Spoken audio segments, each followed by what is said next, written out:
बिस्मिल्लाहिर्रहमानिर्रहीम। Welcome to my YouTube channel. आज हम 9th क्लास की मैथ्स की न्यू बुक का यूनिट नंबर 2 की एक्सरसाइज नंबर 2.2 का क्वेश्चन नंबर 3 को सॉल्व करेंगे।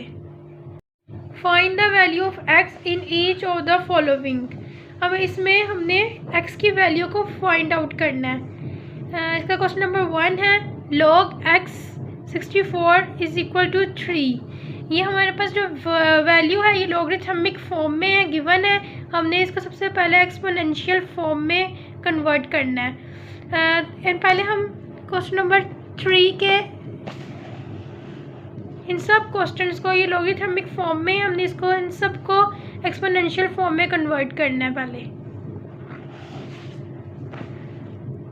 अब हम पहले इसको एक्सपोनेंशियल फॉर्म में कन्वर्ट कर लेते हैं। तो हम इधर लिख लेते हैं इट्स एक्सपोनेंशियल फॉर्म इज, जैसे हमने पहले अपने प्रीवियस लेक्चर में डिस्कस किया था कि जो ये बेस है, ये जो लॉग इधर है ये बेस है। एक्सपोनेंशियल फॉर्म में हम पहले बेस को बड़ा करके लिख लेते हैं। ये x है, इसे मैंने बेस है ये हमारी, इसको मैंने बड़ा करके लिख लिया। और जो इक्वल की इधर वाली जो वैल्यू है वो हमारी एक्सपोनेंट है, वो बेस के ऊपर एक्सपोनेंट आ जाएगी। ये 3 एक्सपोनेंट है।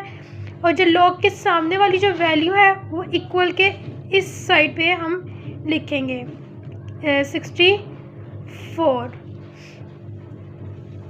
x की पावर हमारी 3 है। तो अब हमारे एक्सपोनेंशियल लॉ का एक लॉ होते हैं, हम पहले वो देख लेते हैं। जैसे कि अगर हमारे पास x है बेस और वो उसके सामने है 6 और इसके एक्सपोनेंट है 2 और इधर भी 2। अगर दोनों बेसिस के एक्सपोनेंट सेम है, दोनों के 2 हैं, तो हमारा जो आंसर होगा तो क्या होगा, बेस की इक्वल हो जाएगी, x इज इक्वल टू 6 हो जाएगा। अगर एक्सपोनेंट सेम होंगे, जैसे x की पावर 2 है और 6 की पावर 2 है, इन दोनों के एक्सपोनेंट सेम है, तो हमारा कि आंसर बेसिस जो आ जाएंगी वो एक दूसरे की इक्वल हो जाएंगी, x इज इक्वल टू 6 हो जाएगा। और इसी तरह अगर हमारी बेसिस सेम हो जाती हैं, फर्स्ट के लिए 2 इक्वल है 2 के, बेसिस दोनों सेम है और इसके एक्सपोनेंट जो है x है और एक पे हमारा है 2 ले लेते हैं, तो x एक्सपोनेंट में आ जाता है x और बेसिस जब सेम हो तो हमारा आंसर क्या होगा, x जो है एक्सपोनेंट जो है एक्सपोनेंट वाली वैल्यू इक्वल हो जाएंगी एक दूसरे के, x इज इक्वल टू 2 हो जाएगा। अब हम इधर भी सेम ऐसे ही करेंगे। अब सबसे पहले हमने ये 64 है, 64 को हम फैक्टराइज करवा लेंगे। तो 64 को फैक्टराइज करवा लेते हैं हम। अब मैं 64 को जो फैक्टराइज है ना वो हम 2 पे भी करवा सकते हैं, लेकिन मैं इसे 4 पे करवाऊंगी। अब मैं 4 पे इसलिए करवाऊंगी क्योंकि हमारी जो बेस है उसके ऊपर एक्सपोनेंट है 3, तो हमने इस साइड पे भी एक्सपोनेंट 3 लाना है। तो हम 4 पे अगर मैं करवाऊंगी तो हमारा एक्सपोनेंट पावर जो होगी वो 3 में आएगी। तो हम करते हैं पहले 4 1 जा 4, 2 हम इधर कैरी दे देंगे, 24 हो जाएगा। 4 6 जा 24, 4 4 जा 16, 4 1 जा 4। अभी देखिए हमारे पास 4 कितने टाइम्स आ गया, 3 टाइम्स आ गया। तो x की पावर 3 इज इक्वल टू 4 की पावर 3। अब देखें, अब ये जो बेसिस है हमारी, एक्सपोनेंट्स हमारे सेम है।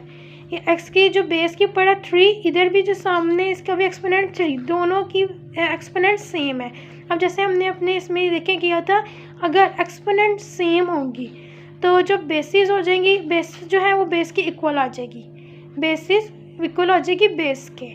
तो इधर भी देखिए एक्सपोनेंट ये 3 है, इसका भी 3 है, ये दोनों एक्सपोनेंट सेम है, तो बेसिस जो है बेस की इक्वल हो जाएगी। हमारा आंसर आ जाएगा x इज इक्वल टू 4। ये हमारा आंसर आ जाएगा, ये हमारा आंसर है। क्वेश्चन नंबर 2 है log 5 1 is equal to x। सबसे पहले हम इसको एक्सपोनेंशियल फॉर्म में कन्वर्ट कर लेते हैं। हम इधर लिख लेते हैं इट्स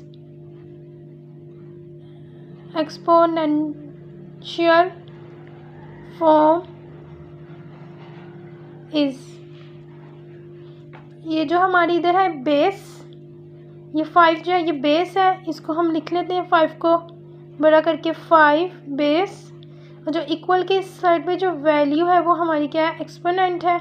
हम जो एक्सपोनेंट है ये बेस के ऊपर आ जाएगी, और इक्वल के इस साइड पे लॉग के सामने वाली जो वैल्यू है वो ये 1 है, इसको हम इक्वल के साइड पे लिख लेंगे 1।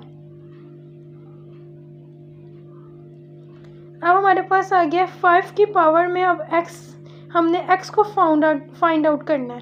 तो x को जब फाइंड आउट करेंगे और x हमारी अब एक्सपोनेंट में x आ गया, 5 की power x is equal to 1। तो अब हमने x को फाइंड आउट करना है, तो हम जब x 0, अगर किसी की पावर 0 होती है तो इक्वल होता है वो 1 के। अगर किसी की पावर अगर 0 होती है वो इक्वल होता है 1 के। हमने अब कैसे करना है, हमने x को फाइंड करना है, और जो x है वो एक्सपोनेंट में है, तो हमारी बेस को हमने सेम करना है। तो हम बेस को सेम करेंगे। अब हमने जो 1 है, मैंने इधर 1 है इधर 5 है, हमने बेस को सेम बनाना है। तो ये हम कैसे बनाएंगे, अगर किसी की पावर x की पावर अगर 0 किसी की भी पावर अगर 0 होती है वो इक्वल होता है 1 के, और अगर y 0 हो तो भी 1 के इक्वल होगा, अगर 3 0 हो तो वो भी 1 के इक्वल होगा, अगर 4 0 हो तो वो भी 1 के इक्वल होगा, अगर 5 की पावर 0 हो तो वो भी 1 के इक्वल होगी। तो अगर मैं इधर 5 लिख दूँ, 5 की पावर 0 लिख दूँ, और वो किसके इक्वल होता है, 1 के इक्वल होता है, इससे कोई फ़र्क नहीं पड़ेगा। ये देखें, अगर इधर मैं लिखती हूँ 5x is equal to 5 power 0, देखिए अगर मैं 5 की पावर 0 लिखती हूँ तो वो किसके इक्वल है, 1 के, और ये 1 इक्वल है। तो मैंने इसलिए इधर 1 की जगह 5 की पावर 0 लिख लिया। अब ये हमारी बेस सेम है, जब बेसेस सेम होंगी तो क्या होगा, एक्सपोनेंट इक्वल होगा एक्सपोनेंट के। ये 5 इधर भी सेम है और ये दोनों बेस सेम है, 5 और ये 5 दोनों सेम है, बेसिस हमारी सेम है, तो एक्सपोनेंट जो है इक्वल होगा एक्सपोनेंट के। तो एक्सपोनेंट के x इज इक्वल टू 0, ये हमारा आंसर है। क्वेश्चन नंबर 3 है log x के सामने 8 इज इक्वल टू 1। अब हमने इसको एक्सपोनेंशियल फॉर्म में कन्वर्ट करना है, लिख लेते हैं 8 एक्सपोनेंशियल फॉर्म इज, बेस हमारी क्या है, ये जो है ये हमारी बेस है, इसको हम बेस को लिख लेते हैं बड़ा करके x। अब हमने इस पे बेस के ऊपर एक्सपोनेंट लिखने हैं, इक्वल की साइड वाली जो वैल्यू है तो 1 है, ये 1 हमारा एक्सपोनेंट है, बेस के ऊपर 1 आ जाएगा, और जो log के सामने वाली वैल्यू है वो क्या है, 8 है, तो वो हम इधर लिख लेंगे इक्वल के इस साइड पे। तो अब हमने क्या करना है, x अब जो है इसमें एक्सपोनेंट हमारा 1 है, तो इक्वल की इस साइड पे जो वैल्यू 8 है, इसके ऊपर कुछ भी नहीं है, तो इसके भी एक्सपोनेंट क्या होगा, 1 होगा। अब एक्सपोनेंट सेम हो गए हैं, जब एक्सपोनेंट सेम होंगे दोनों साइड पे तो बेस इक्वल हो जाएगी बेस की, तो हमारा x इज इक्वल टू है 8।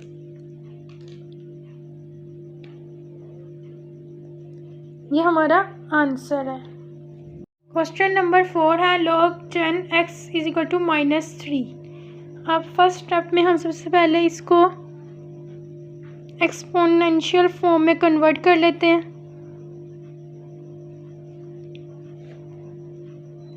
फॉर्म इज, जो log इस ये जो है वैल्यू log इस साइड पे ये हमारी बेस है, तो हम अपनी बेस को बड़ा करके लिख लेते हैं। फिर हमने इसके ऊपर एक्सपोनेंट लिखना है, तो ये जो इक्वल की इस साइड पे जो वैल्यू है वो -3, ये एक्सपोनेंट है, बेस के ऊपर एक्सपोनेंट आ जाएगा -3, और जो log के सामने वाली वैल्यू है इसको हम इक्वल के इस साइड पे लिख लेंगे। तो हम ज़रा इसको ऐसे करके लिख लेते हैं, x इज़ इक्वल टू 10 -3। अब ये इसकी जो है पावर है वो नेगेटिव में, हम इसको पॉजिटिव में कन्वर्ट कर लेते हैं। ये 10 है, 10 के नीचे कुछ भी नहीं है, तो इसके नीचे क्या है 1 होगा। तो 1 है, इसके नीचे क्या है 10 माइनस 3 है, तो इसके नीचे क्या होगा 1। तो हम इसको जब पॉजिटिव में करेंगे तो जो ये वैल्यू है ऊपर वाली, इसको न्यूमिनेटर को डिनोमिनेटर में और डिनोमिनेटर को न्यूमिनेटर में चेंज कर देंगे। x इज़ इक्वल टू 1 ऊपर चला जाएगा 10, तो ये पावर पॉजिटिव हो जाएगी। x is equal to 1 over 10 की पावर 3। तो अब हम x इज़ इक्वल टू 1, 10 की पावर 3 है, 10 को 3 टाइम्स मल्टीप्लाई करवा देंगे।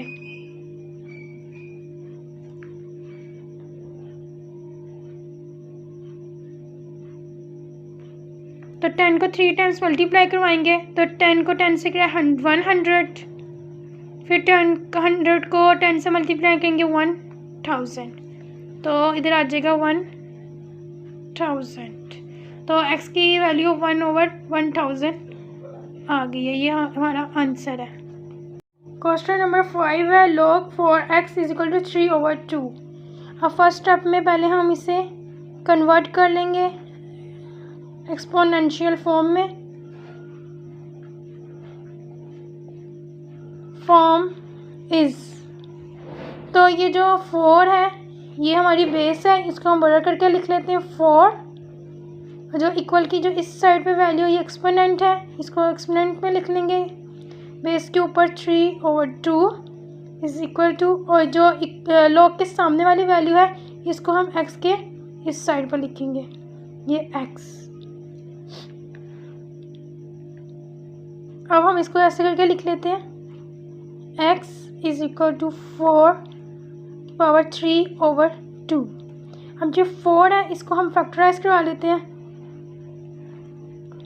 2 2 ज़ा 4, 2 1 ज़ा 2, तो x is equal to 2 times आ गया 2 की पावर 2 और बाई 3 ओवर 2 आ जाएगा। अब जो ये 2 की पावर जो 2 है बार वाले 2 से कैंसिल हो जाएगा, तो x इज इक्वल टू 2 की पावर 3, तो 2 हमारे पास 3 टाइम्स आ जाएगा। अब 2 को हम 3 टाइम्स मल्टीप्लाई करवा देंगे, 2 मल्टीप्लाई 2 मल्टीप्लाई 2, 2 2 ज़ा 4, 4 2 ज़ा 8, x इज इक्वल टू 8। ये हमारा x का आंसर आ गया है।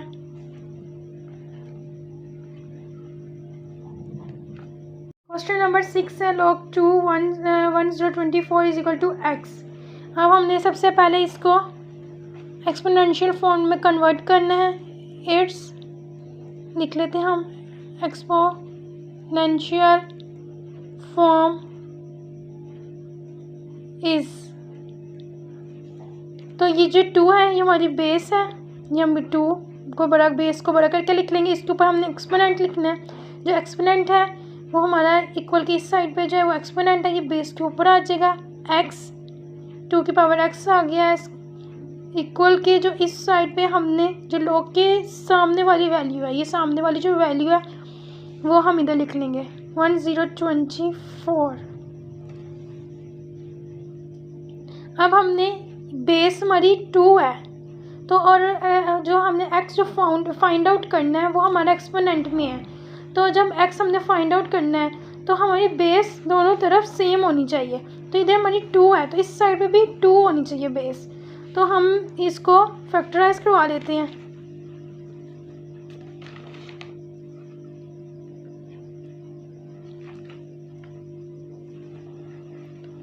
तो इसको 2 के टेबल पे करवा लेते हैं। 2 5 ज़ा 10, 2 1 ज़ा 2, 2 2 ज़ा 4, 2 2 ज़ा 4, 1 कैरी दिया, इधर 11 हो गया। 2 5 ज़ा 10, तो 1 फिर इधर कैरी दिया 12 बन गया। 2 6 ज़ा 12,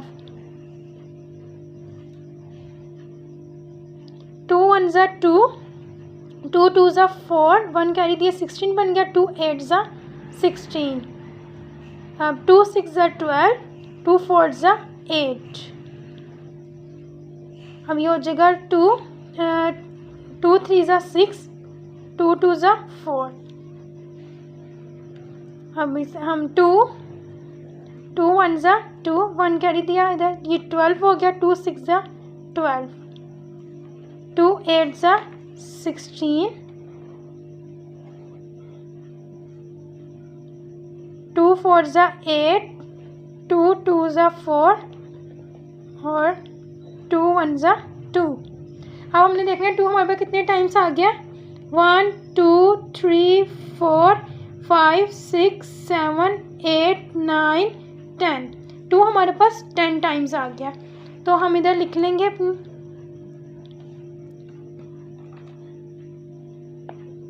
इधर 2 की पावर x है एक्सपोनेंट, और इधर हमारे पास 2 की पावर 10 आ जाएगी। तो हमारी बेस सेम हो गई है, दोनों साइड पे बेस सेम है। जब बेस सेम होती है तो एक्सपोनेंट इक्वल हो जाता है एक्सपोनेंट के। तो ये x इज़ इक्वल टू 10 हमारा आंसर है।